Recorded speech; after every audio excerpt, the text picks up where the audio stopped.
Salut makers et graphistes en herbe, on va découvrir aujourd'hui un logiciel qui s'appelle Affinity Photo et on va donc réaliser un premier détourage avec les outils plumes de Affinity Photo. Donc sur les fonctions de base, je ne connais pas parfaitement le logiciel, mais vous avez ici le résultat.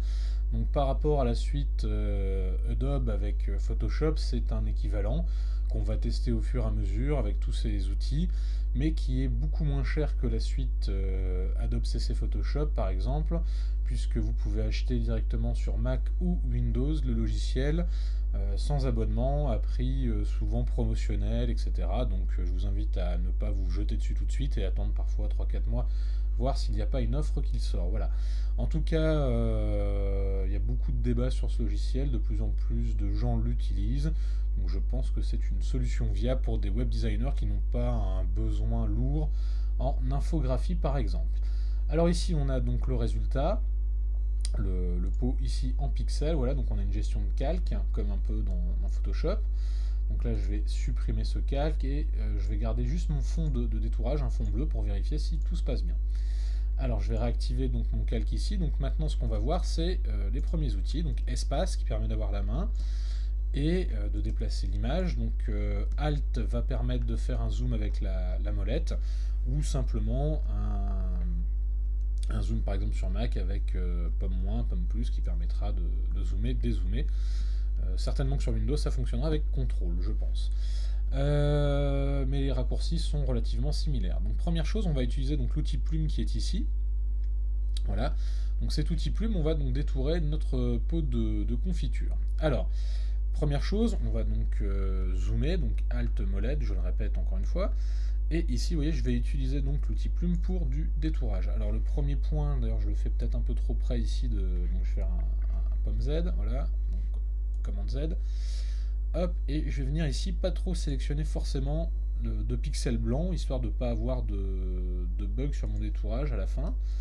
Je vais éviter plutôt la zone sombre du produit. Enfin, pas la zone sombre, la zone claire. Hop, et je vais commencer donc en faisant un clic, vous voyez. Et l'outil vectoriel va permettre effectivement d'avoir un trait droit, voilà, comme ceci. Hop, et je vais donc monter un petit peu ici. Alors, premier cas de figure, on va arriver vers des zones un peu plus courbes dans pas longtemps. Voilà, on arrive ici.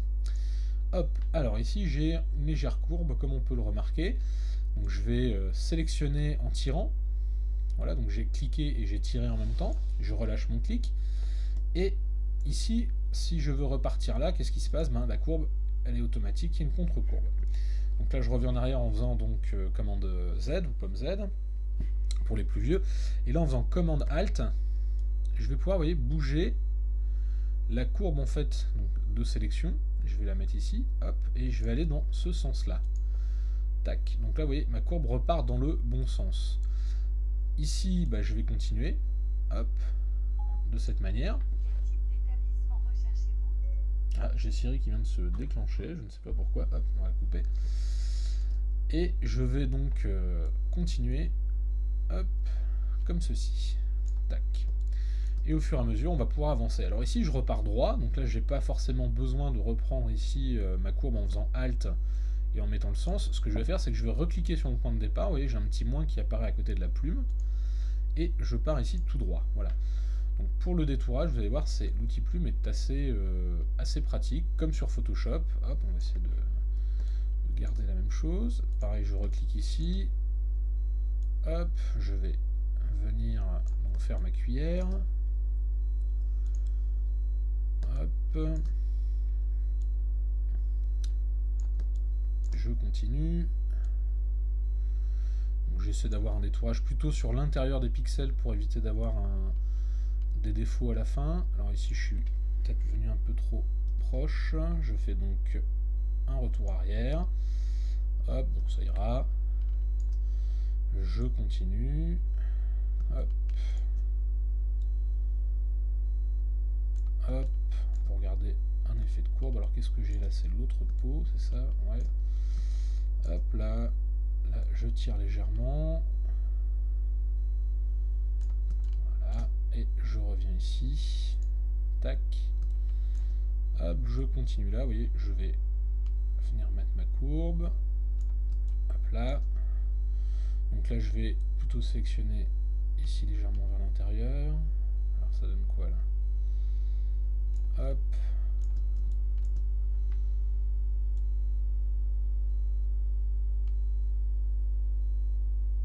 Hop là.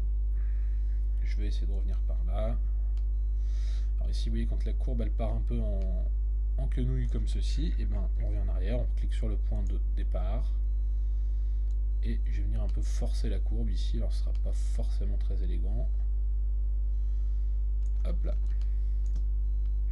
Je reclique ici, je repars là, je repars ici. Donc contre courbe, je reclique à mon point de départ et je reviens. Hop, je reclique là. Idem, je reclique à mon point de départ. Hop, je reviens là.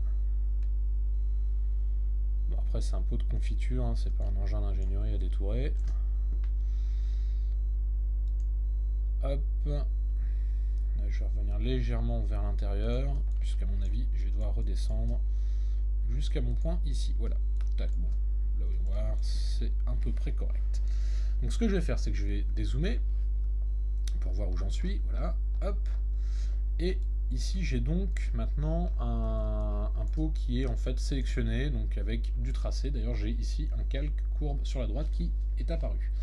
Donc en haut, j'ai donc plume et j'ai masque et sélection. Donc ici, je vais cliquer sur sélection et mon pot va se transformer. Donc je vais faire copier-coller, hop, et je vais désactiver donc ici le fond, donc l'image de départ, et je vais venir donc mettre mon fond bleu. Alors attention ici, vous voyez, je l'ai glissé par inadvertance dans le pot de confiture, je le remets sur le côté très légèrement. Vous voyez, ça se propose, enfin, il nous le propose, vous voyez, tout simplement ici par une petite barre. Donc là, hop, je suis plutôt bon. Donc je vais vérifier que ma sélection est bonne, donc je vais désélectionner en faisant échappe, et je peux donc vérifier. Pour bouger le pot de confiture, il vous suffit de prendre tout simplement la petite flèche ensuite de sélection, et vous voyez, hop, on peut le remettre, voilà, en plein milieu. Alors ici, donc mon détourage est plutôt propre, globalement, et tout ça fait avec donc, une sélection par tracé. Donc c'est comme sur Photoshop, ça marche plutôt bien. Ici, ma cuillère a l'air d'être plutôt correcte. Alors j'ai des petits défauts de blanc, alors vous voyez, ici je me suis peut-être trompé, non c'est un reflet, c'est bon. Hop, et par contre on a un petit défaut, c'est ici, vous voyez la couleur orange, on a encore l'ancien reflet en fait du pot de confiture arrière. Et bien pour ça on va utiliser en fait un outil de sélection de correction. Alors pour ça je vais sélectionner donc mon calque. Et je crois qu'il y a un petit outil, voilà, donc outil de sélection à main levée. Ici je vais prendre tout simplement l'outil, donc l'équivalent du tracé polygonal. Hop. Je vais cocher anti-crénelage, juste ici, voilà. Contour progressif, je laisse sur 0. Et ce que je vais faire, c'est que je vais venir en fait sélectionner donc le pot de confiture, mais la zone qui m'intéresse, c'est-à-dire la zone qui est touchée par ces pixels orangés. Donc je vais démarrer sur l'extérieur, je vais partir ici, ça a l'air de démarrer là, le reflet même un petit peu dans la confiture. Je vais sélectionner jusque sur la matière, voilà, là ça a l'air de passer là. Donc là je vais pas forcément le faire très très proprement pour gagner un petit peu de temps, mais ça devrait le faire quand même. Hop. Tac. Hop, et je vais donc ajouter ici du contour. Vous voyez, alors là je vais utiliser le contrôle, vous voyez, hop, qui va me permettre d'avoir un deuxième tracé de sélection en même temps. Hop, et je vais prendre toute cette zone là qui me semble aussi touchée par le même problème. Voilà. Alors ici on va aller donc dans maintenant réglage. Et je vais aller chercher donc courbe, voilà, hop, s'il veut bien s'afficher.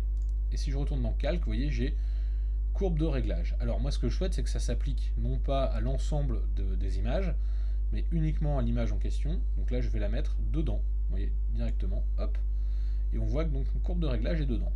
Donc ici je vais abaisser légèrement, donc je laisse RVB et effectivement la sélection je laisse mettre. Donc ça va être l'ensemble, hop. Je vais venir par là, je vais abaisser et je vais légèrement relever ici.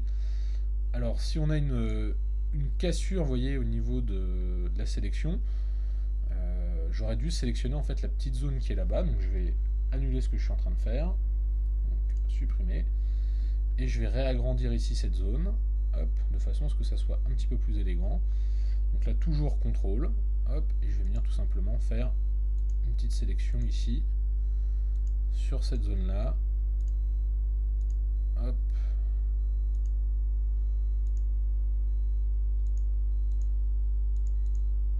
tac, et si je voulais enlever, je vais faire Alt, vous voyez, pour enlever la partie ici qui n'a pas lieu d'être touchée par cette correction. Donc j'ai fait Alt et hop, elle est soustraite.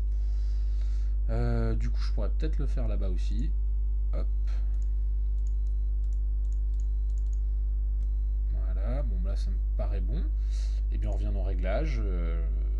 Hop, courbe. Non, je double-clique je suppose. Voilà. Voyons voir dans Calque. Je le mets dedans. Hop. Et maintenant, je peux donc tirer. Alors là, on va essayer comme les rouges. Hop.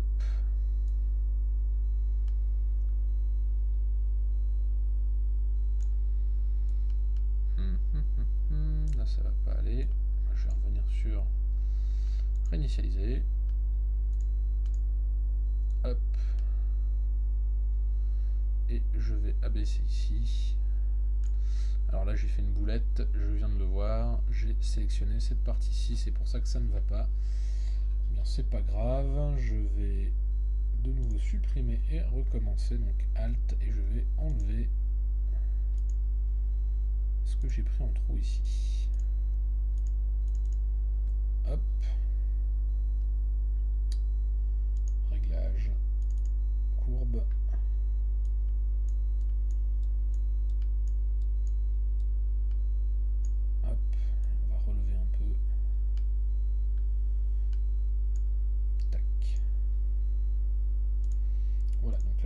Calque et je le mets dedans et voici, je désélectionne et je vais pouvoir maintenant dézoomer. Voilà, donc on voit que la couleur a bien changé ici dans le fond, donc je n'ai plus le reflet orangé, j'en ai encore un petit peu en bas mais je l'ai fait un petit peu rapidement. Mais globalement Affinity Photo est plutôt simple d'usage, les réglages sont tous bien triés, on peut le voir ici, ouais, il y a un panel assez complet directement accessible comme dans Photoshop. Les calques sont plutôt assez similaires dans la gestion, par hiérarchie, hein, comme on le voit sur Photoshop. Hop, je vais dézoomer là, désélectionner. Et après, bah, pareil, l'outil par exemple pot de peinture pour sélectionner une couleur. Hop, on revient ici, on double-clique, on vient sélectionner sa couleur et on peut remplir. Voilà. Donc j'espère que ce petit tuto sur le détourage vous aura plu. Je rappelle, donc outil plume, tout simplement, et dans l'outil plume on va aller chercher tout en haut à gauche sélection pour transformer notre tracé en sélection et pouvoir ainsi faire notre détourage. Voilà, si ce tuto vous a plu, n'hésitez pas à liker et à le partager, et à très bientôt pour des nouveaux tutos sur Affinity Photo. Merci et à très bientôt.